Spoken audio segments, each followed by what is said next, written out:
Given the choice, would you rather cycle through here or through here? Seems like a bit of a no-brainer, doesn't it? Which makes me wonder, why is it time and time again I keep choosing this option? Let's go somewhere a bit quieter to find out. If you've ever made the same mistake more than once, then this video is for you. My name is Fiona Spence, and I'm going to explain to you why we repeat mistakes over and over, and also what you can do about it. So your brain is receiving information constantly via your senses. It then sends signals down neural pathways.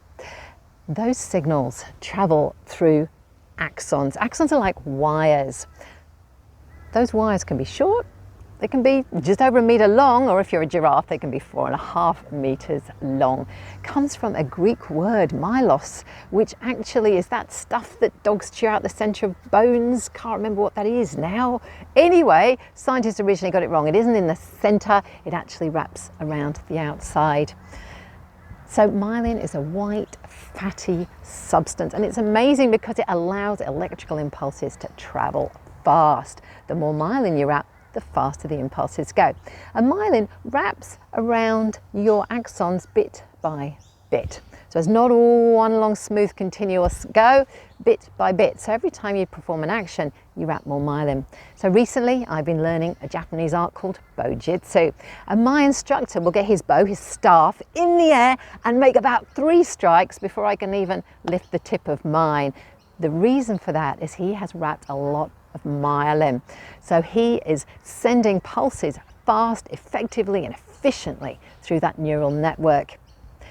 So what I'm doing is I'm slowing everything down and I'm taking it bit by bit. I'm trying to get my technique right slowly and correctly wrap that myelin so that eventually I'll be able to do it fast, and when I do it faster, I'll do it correctly. So what happened with my cycle ride? Well, the council changed the route. There I was, happily going on autopilot with every single cycle ride on my way home when the council created this beautiful little scenic detour. But of course, my brain and my myelin weren't wrapped that way. So I had to consciously start really thinking about my route, thinking about, okay, I can't go that way, I've got to go this way. And once I slowed down and I thought about what I was doing and I did the correct route a number of times over, I managed to wrap enough myelin that now I only have to think about it a little bit to make sure I get it right. And I know that over the next months, I'll be able to go onto autopilot again and do that part of the ride without thinking. So there you go. The learning for you is that if you are making the same mistakes over and over, it's because you've wrapped some myelin. You can't unwrap it. That's the bad news. Bad diseases, MS or whatever, can degrade myelin, but for our purposes, it can't be unwrapped. So what you need to do is create new neural pathways and wrap them more strongly than your old neural pathways. If you want some help doing that, please do get in touch with me on LinkedIn. Please find me, Fiona J. Spence.